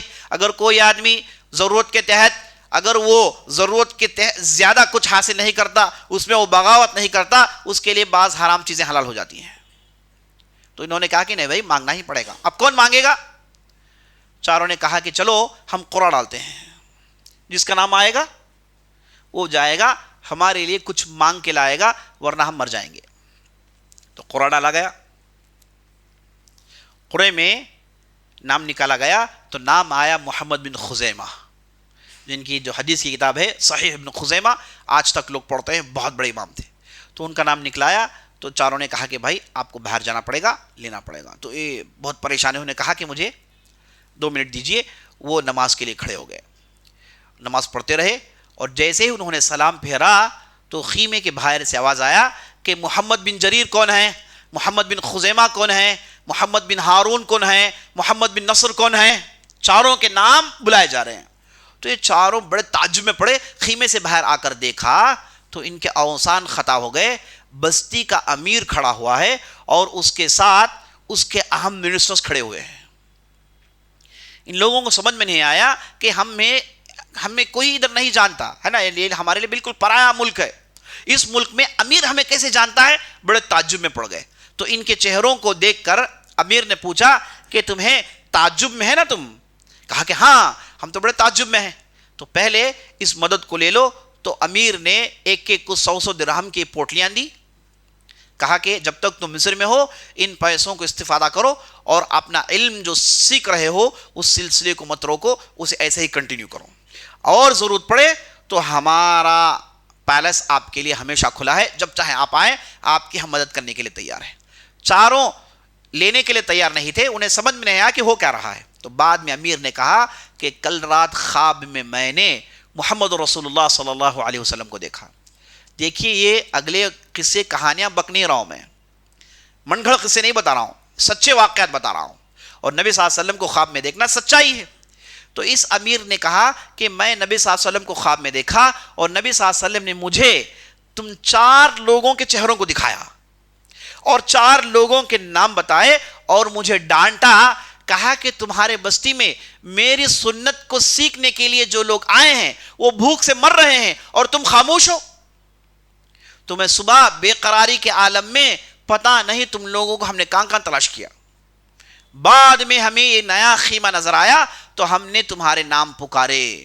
تو یہ ان کی زندگی کا ایک بڑا ہی عجیب و غریب واقعہ ہے۔ تو یہ علم حاصل کرنے کے لیے بہت زیادہ سفر کرتے تھے، اور ان کی زندگی میں یہ 7 سال میں قرآن انہوں نے حفظ کر لیا، 8 سال میں یہ لوگوں کی امامت کرتے ہیں، 9 سال میں احادیث لکھنا شروع کرتے ہیں۔ اس سے معلوم ہوتا ہے کہ غیر معمولی ذہین تھے، اور زندگی بھر کچھ کمایا نہیں، زندگی بھر کچھ کمایا نہیں۔ ان کے والد صاحب نے ان کے لیے پورا انتظام کیا۔ کہتے ہیں کہ تبرستان آمل ایک گاؤں میں پیدا ہوئے۔ جب یہ پیدا ہوئے تو ان کے والد صاحب نے خواب میں دیکھا کہ یہ جو لڑکا پیدا ہوا ہے وہ نبی صلی اللہ علیہ وسلم کے سامنے کھڑا ہوا ہے اور نبی صلی اللہ علیہ وسلم کے گود میں چند کنکریاں پھینک رہا ہے۔ تو یہ بڑے تعجب میں ہوئے اور لوگوں سے جا کے تفسیر پوچھی، تعبیر پوچھی، تو لوگوں نے کہا کہ تمہارے ہاں ایک ایسا لڑکا ہونے والا ہے جو انشاءاللہ تمہاری نبی صلی اللہ علیہ وسلم کی سنت کی حفاظت کرے گا، تو بہت بڑا نام اس کا ہونے والا ہے۔ تو چند دنوں کے بعد ان کے ہاں محمد بن جریر پیدا ہوئے، تو انہوں نے نام محمد رکھا، اور ان کے والد صاحب نے ان کا پورا انتظام کیا، شروع سے ان کے پیچھے پڑے رہے۔ دیکھیے کئی ایسے ٹیلنٹس ہمارے معاشرے میں میں دیکھتا ہوں، ایسے زبردست نوجوان، ذہین نوجوان، لیکن ان کی پوری ٹیلنٹس بیکار ہو جاتی ہے کیونکہ ان کے والدین نے کوئی اہتمام نہیں کیا۔ ان کی کوشش صرف یہ ہے کہ کہیں نہ کہیں انجینئر پڑھ لے، کچھ نہ کچھ پڑھ لے، مہینے کے کچھ تنخواہ آ جائیں، کچھ فلیٹ وغیرہ خرید لے، بس اس کے لیے کافی ہے۔ انہوں نے اچھے خاصے ٹیلنٹ کو دفن کر دیا۔ یہ ہمارے سلف الصالحین جو تھے، امام سفیان ثوری کہتے ہیں ہمارا کام تو یہ تھا، وہ کہتے ہیں ہمارا کام تو یہ تھا کہ ہم بازاروں میں چلتے، سڑکوں میں چلتے، لوگوں کے خاندانوں کو جانتے، صرف اس لیے کہ ان میں سے کوئی بچہ ہونہار نظر نہ آ جائے۔ اگر ہمیں کوئی نظر آئے تو ہم اسے فوراً ہاتھوں ہاتھ لیتے ہیں، پیچھے پڑ کے جب تک وہ محدث نہیں بن جاتا چھوڑتے نہیں۔ ایسے کتنے لوگوں کو بنایا ہے، جتنے بڑے بڑے نام آپ دیکھتے ہیں ان کے پیچھے لوگوں نے محنت کر کے انہیں بنایا ہے۔ دیکھیے یہ محمد بن جریر الطبری بالکل غریب خاندان میں پیدا ہوئے، لیکن ان کے والد نے ان کے اندر وہ نباہت، وہ ذہانت دیکھی تو کہا کہ اس بچے کی پوری پرورش کرنی ہے، اور پورا بیک اپ کیا، انہیں خوب پیسے دیے اور ان کی تعلیم کے پیچھے پڑھے رہے۔ 7 سال میں حفظ کروایا ہے کہ نہیں، اور 9 سال میں حدیث لکھنا شروع کر دیتے ہیں۔ 15-16 سال میں اس وقت تک جتنا بھی حدیث تھا ان کی بستی میں سب انہوں نے پڑھ لیا۔ بعد میں ان کے والد صاحب نے پیسے خرچ کیے، کہا کہ تم فلاں بستی جاؤ، بعد میں بغداد میں لا کے سیٹل کیا۔ اور ان کے والد صاحب جب وہ دنیا سے جا رہے تھے تو ان کے نام میں ایک بہت بڑا باغ انہوں نے لکھا، اور اس باغ کا جو پیداوار آتا تھا اسے پیسوں کے ذریعے سے ان کی مدد کرتے تھے۔ زندگی بھر اسی باغ کے کمائی کو انہوں نے کھایا ہے، انہوں نے کچھ کمایا نہیں۔ اور ایسے زاہد آدمی، بڑے بڑے بادشاہ آتے، کہتے کہ آپ ہم سے کچھ لے لیں، کبھی کسی سے کچھ لیا ہی نہیں۔ اور بڑے عقل مند تھے، بڑے ہوشیار تھے. کیوں عقل مند تھے؟ انہوں نے شادی نہیں کی. انہوں نے شادی نہیں کی. 82 سال کی ان کی وفات ہے، اور اونچے سانولے آدمی تھے اور چہرے میں نور ٹپکتا تھا. انہوں نے کبھی شادی نہیں کی. سبحان اللہ، دنیا کے اکثر عقل مندوں نے شادی نہیں کی. لیکن یہ سنت کی مخالفت ہے. نبی صلی اللہ علیہ وسلم کی سنت یہ ہے کہ آپ شادی کریں. یہ عقل مندوں نے شادی اس لیے نہیں کی کیونکہ انہیں دوسرے کاموں کی ذمہ داری تھی نا. امام ابن تیمیہ رحمۃ اللہ علیہ نے شادی نہیں کی، امام غزالی نے شادی نہیں کی، امام نووی نے شادی نہیں کی، امام طبری نے شادی نہیں کی، امام بخاری نے شادی نہیں کی. بڑے بڑے نام ہیں، پوری شریعت انہی لوگوں پر گھومتی ہے، لیکن انہوں نے شادی نہیں کی. اور ان کے لوگوں سے انہوں نے کہا کہ تم شادی کرو. ہم نے شادی اس لیے نہیں کی کہ ہمارے پاس وقت نہیں ہے، ہمارے پاس وقت نہیں ہے. ہم یہ لکھیں وہ لکھیں اور بیوی کے ناز نخرے جھیلیں، ہے نا. بیوی سے شادی کر لیں، آپ انہیں لے جائیں، اور دوسرے حقوق ادا کرنے پڑتے ہیں. اتنے ذہین تھے، پہلے سے بھانپ لیا. اتنے ذہین تھے، پہلے سے بھانپ لیا، ہے نا. بعد میں پھنس کے جو ہے سوچا نہیں، پہلے سے بھانپ لیا، دیکھا دوسروں کو، کہا کہ ٹھیک ہے بھائی، بہتر اسی میں ہے کہ ہم اس سے بچ جائیں. تو یہ امام طبری نے شادی نہیں کی، اور بلا کی ذہانت تھی. کوئی چیز ایک بار دیکھ لی تو کبھی نہیں بھولے. ان کے ایک بہت بڑے استاد تھے جن کا نام تھا ابو قریب. ایک مرتبہ جب ان کے پاس لوگ علم حاصل کرنے آتے تھے، گھر میں لوگوں کو بلا کے پڑھاتے تھے، تو ان کے استاد نے ایک مرتبہ دروازہ بند کر دیا. طلبہ آئے، سب باہر کھڑے ہیں. اوپر سے وہ کھڑکی سے دیکھ رہے تھے نیچے کہ طلبہ کی کتنی تعداد جمع ہو گئی. بڑی تعداد جمع ہو گئی.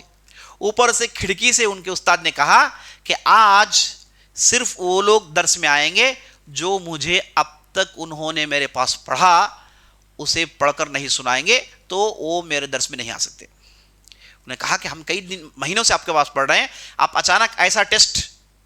ایک دوسرے کو دیکھنے لگے. وہاں پر امام طبری تھے، انہوں نے کہا کہ میں آپ کو جو بھی آپ کے پاس پڑھا ہوں سنا سکتا ہوں. تو آدھے گھنٹے میں جو بھی پڑھا تھا پورا سنا دیا. تو انہوں نے کہا کہ آپ صرف آ جائیے، کہا کہ صرف آپ آ جائیے، باقی لوگ پورا پریپر کرنے کے بعد واپس وہ درس میں آئیں گے. تو بڑے بلا کی ذہانت تھی، اور ایسے دنیا سے دور تھے کہ بڑے بڑے، جیسے آپ کو بتایا میں، بڑے بڑے بادشاہ ان کے پاس آ کے ترستے تھے، لیکن انہوں نے کبھی کسی سے اٹھنی چونی نہیں لی. اور کبھی بھی پوری زندگی میں انہوں نے، کہتے ہیں کہ ہم نے ہماری زندگی میں، اللہ اکبر، بہت بڑی بات ہے، ہم نے ہماری زندگی میں کبھی حرام کے بارے میں سوچا بھی نہیں. حرام چیز نہ ہمارے پیٹ میں آئی، نہ ہم نے کبھی حرام کو چھوا. تو پوری زندگی ایسے زبردست جو ہے ان کی گزری. اور بہت ساری تفصیل ہے، میں نے آپ کے سامنے جو عام فہم ہے اسے میں نے آپ کے سامنے رکھ دیا. اس امام کی اہمیت یہ ہے کہ انہوں نے جو تفسیر لکھی وہ دنیا کی آج بھی تفسیر کا سکول ہے. جتنے بھی آتے ہیں اسی تفسیر کو پڑھتے ہیں، اسی لیے انہیں امام المفسرین کہا جاتا ہے. اور نہ کہ صرف تفسیر میں ماہر تھے، حدیث میں، فقہ میں تو ان کا ایک مستقل مذہب تھا.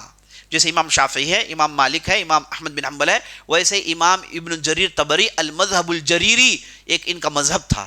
لیکن ان کے شاگردوں نے اسے ضائع کر دیا، ورنہ کہتے ہیں کہ ان کا ایک مذہب تھا. اور یہ 82 برس میں بغداد کے اندر وفات پاتے ہیں. اور ان کا روز مرہ کا مشغلہ تھا، روز مرہ پاؤ قرآن پڑھتے تھے.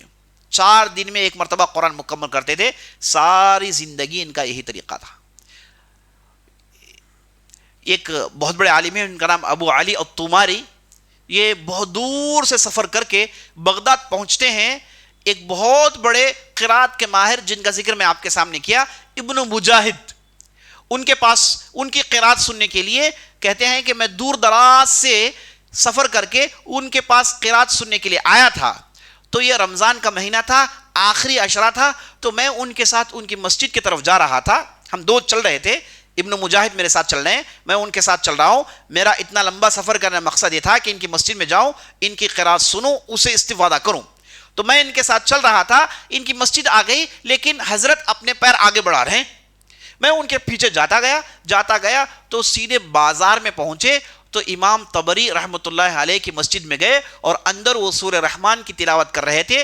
تو ابن مجاہد اسی دروازے کے پاس ٹھہر کے بہت دیر تک سورہ رحمان سنتے ہیں، اور اس کے بعد واپس اپنی مسجد کی طرف لوٹتے ہوئے انہوں نے کہا کہ اللہ کے عجائب میں سے ہے کہ اللہ نے ایک ایسا انسان بنایا ہے. کہتے ہیں کہ اللہ کے عجائب مخلوقات میں سے ہے کہ اللہ نے ایسا انسان بنایا. مجھے تعجب ہوتا ہے انسانوں میں ایسا بھی کوئی ہو سکتا ہے. ایسی قرات، ایسا علم. تو وہ ابو علی کہتے ہیں کہ میں ان کی قرات سننے کے لیے آیا، یہ مجھے دور لے کر گئے اور امام طبری کا انہوں نے قرات سنایا، تب مجھے معلوم ہوا کہ یہ کتنے بڑے امام گزرے ہیں. وفات کے قریب آئے تو کافی انہیں تکلیف ہوئی، بستر سے اٹھ نہیں پا رہے تھے. تو ان کے لوگوں نے کہا کہ آپ ظہر کا وقت ہے، ظہر عصر ملا کے جمع کر لینا، اس میں آپ کے لیے عافیت ہے چونکہ آپ بیمار ہیں. کہا کہ نہیں، اسی مرض میں اٹھتے ہیں، عصر کی نماز وقت میں پڑھتے ہیں، پھر ظہر کی نماز وقت میں پڑھتے ہیں، پھر عصر کی نماز وقت میں پڑھتے ہیں، اور پھر یہ جو ہے وفات پا جاتے ہیں عصر کی نماز کے بعد. اور بہت ساری باتیں علمی ہو جائیں گی، تو میں سمجھتا ہوں کہ اسی پر اکتفا کرتا ہوں، اور اللہ سے میں دعا کرتا ہوں ہم نے جو بھی کہا ہے، جو بھی سنا ہے، اس کے مطابق ہمیں عمل کرنے کی توفیق بخشے. سبحان ربک رب العزت عما یصفون وسلام علی المرسلین والحمد للہ رب العالمین. موضوع کے متعلق کوئی سوالات کریے گا. سوال کر رہے ہیں کہ آپ نے جو تفسیر جو بتائی کہ اسی طرز سے تفسیر ہوگی تو اسے تفسیر معصور کہتے ہیں، تو اس کی بنیاد کیا ہے، کس بیس پر آپ یہ بتا رہے ہیں؟ دیکھیے اس میں بیس کی کیا بات ہے، نبی صلی اللہ علیہ وسلم کی تفسیر ہم جاننا واجب ہے، اور نبی صلی اللہ علیہ وسلم نے جو قرآن کی آیاتوں کو معنی بتائے وہی فائنل ہے، آپ اپنے طور سے دوسرا معنی ڈال نہیں سکتے. اب آپ نے دیکھا صحابہ ایک معنی سمجھ رہے تھے، الذین آمنوا ولم یلبسوا ایمانہم بظلم، انہوں نے تو ظلم کا کچھ اور ہی معنی سمجھا تھا، اور نبی صلی اللہ علیہ وسلم نے انہیں صحیح معنی بتایا، تو وہ جو غلط معنی سمجھ رہے تھے وہ بے بنیاد تھا. تو نبی صلی اللہ علیہ وسلم کے بتانے پر انہیں صحیح معنی معلوم ہوا. تو نبی صلی اللہ علیہ وسلم کے پاس جو لوگ سیکھے ہیں، تو نبی صلی اللہ علیہ وسلم سے انہوں نے صحیح معنی سیکھے ہیں، تو انہوں نے اپنے شاگردوں کو سکھایا. تو ہم جب تک ان کے شاگردوں سے جو انہوں نے سکھایا ہے وہ نہیں جانیں گے، تو پھر نبی صلی اللہ علیہ وسلم نے ان لوگوں کو جو سکھایا وہ کیسے جانیں گے؟ تو یہ چیزیں انٹر لنکڈ ہے. یہی ایک طریقہ ہے جس کے ذریعے سے ہم آیتوں کی صحیح تفسیر جان سکتے ہیں، اس کے علاوہ ہمارے پاس دوسرا طریقہ نہیں ہے. واللہ اعلم.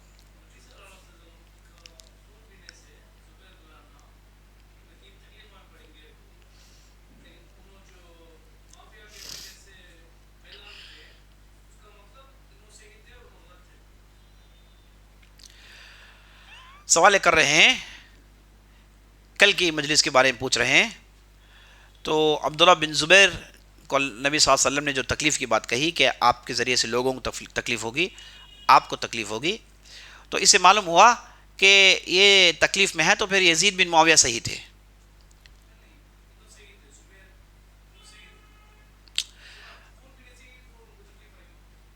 نہیں، اس میں تو یہ معنی صحیح ہونے کے معنی نہیں آتے، اس میں تو صرف ان کی جو خلافت لے کر انہیں جو پریشانیاں آئیں گی اس کے طرف نبی صلی اللہ علیہ وسلم نے ذکر کیا ہے. واللہ اعلم.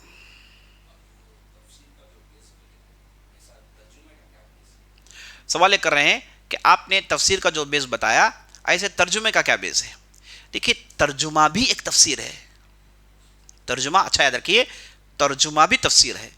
ایک مترجم آتا ہے، قرآن کی آیت پڑھتا ہے، اسے سمجھتا ہے تفسیر کی روح میں، اس کے بعد اس کی سمجھ کو ایک دوسری زبان میں ڈالتا ہے.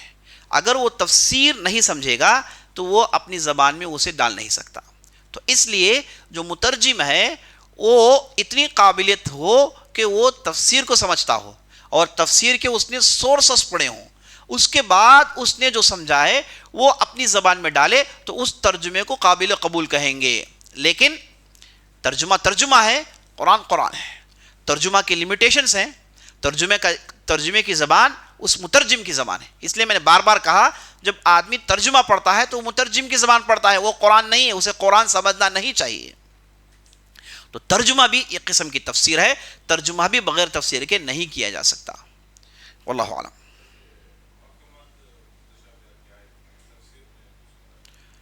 سوال کر رہے ہیں کہ قرآن کے اندر محکمات متشابہات ہیں، اس میں تفسیر کا کیا دخل ہے؟ ہاں، تفسیری کے ذریعے سے آپ کو معلوم ہوتی ہے کہ فلان آیت محکم ہے، تفسیری کے ذریعے سے آپ کو معلوم ہوتی ہے کہ فلان آیت متشابہات میں سے ہیں. محکمات اور متشابہات یہ دونوں کو سمجھنے کا طریقہ یہ ہے کہ آپ متشابہات کو محکمات کی روشنی میں سمجھیں. بہرحال محکمات متشابہات ایک مستقل موضوع ہے، دیکھیں گے اگر رمضان میں موقع ملے تو اس پر انشاءاللہ ایک تفصیلی روشنی ڈالنے کی کوشش کریں گے انشاءاللہ.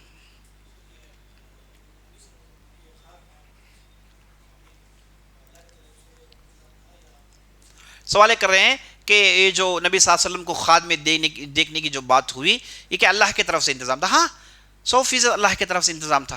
اللہ نے ان بندوں کی مدد کرنا چاہی تو اللہ سبحانہ و تعالیٰ نے اس امیر کو پیغام پہنچایا. اور نبی صلی اللہ علیہ وسلم کو دکھایا تاکہ وہ پیغام کو سیریس لیں، ہے کہ نہیں؟ تو یہ اللہ ہی کی طرف سے، اس میں ذرا برابر بھی شک نہیں ہے۔ اب نبی صلی اللہ علیہ وسلم کو خواب میں دیکھنا ایک مستقل سبجیکٹ ہے۔ جتنی بھی دنیا میں بدعتیں ہیں ان کا آغاز بھی یہیں سے ہوتا ہے کہ مجھے نبی صلی اللہ علیہ وسلم نے خواب میں یہ کہنے کا حکم دیا، اور اس کے بعد وہ شروع ہو گئے، ہے کہ نہیں؟ تو یہاں پر اہل علم نے خوابوں کے لیے اور خوابوں میں نبی صلی اللہ علیہ وسلم کو دیکھنے کے لیے کنڈیشنز لگائے ہیں، ہے نا؟ تو آپ نے نبی صلی اللہ علیہ وسلم کو خواب میں دیکھا تو آپ اس خواب میں جو نبی صلی اللہ علیہ وسلم کی شخصیت بتائی گئی، اسے احادیث میں نبی صلی اللہ علیہ وسلم کے جو کریکٹرز بتائے گئے اسے آپ کمپیئر کر کر دیکھیں۔ اگر آپ نے اسے ٹھیک دیکھا تو آپ نے نبی صلی اللہ علیہ وسلم کو دیکھا، اس میں وہ ٹھیک نہیں ہے تو آپ نے کسی اور کو دیکھا، شیطان میں آپ کے دل میں ڈالا کہ نبی صلی اللہ علیہ وسلم ہے۔ آپ نے کسی اور کو دیکھا، شیطان میں دل میں بات ڈالا کہ یہ نبی صلی اللہ علیہ وسلم ہے۔ فرق ہے، آپ نبی صلی اللہ علیہ وسلم کو دیکھ رہے ہیں، شیطان کسی اور کو دکھا کے آپ کو نبی صلی اللہ علیہ وسلم بتا رہا ہے۔ شیطان نبی صلی اللہ علیہ وسلم کی شکل میں آ نہیں سکتا، وہ تو صحیح بات ہے، لیکن وہ کسی اور کو دکھا کے آپ کے دل میں بات ڈال سکتا ہے کہ دیکھو یہ نبی صلی اللہ علیہ وسلم ہے، اور خواب میں وہ دیکھ کے آپ نے مان لیا۔ ایسے ہو سکتا ہے۔ تو جو بھی نبی صلی اللہ علیہ وسلم کو خواب میں دیکھے، احادیث میں نبی صلی اللہ علیہ وسلم کے جو شمائل بیان ہوئے ہیں اسے دیکھ کر کمپیئر کریں، اگر سیم ہیں تو آپ امید لگائیے کہ آپ نے نبی صلی اللہ علیہ وسلم کو دیکھا ہے، اگر مختلف ہیں تو آپ نے نبی صلی اللہ علیہ وسلم کو نہیں دیکھا ہے، شیطان نے وسوسہ ڈالا ہے۔ واللہ اعلم۔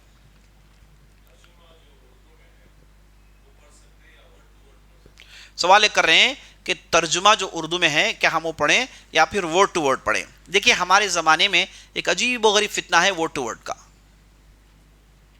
قرآن کے ورڈ ٹو ورڈ پڑھیے، ورڈ ٹو ورڈ پڑھیے، ورڈ ٹو ورڈ پڑھیے۔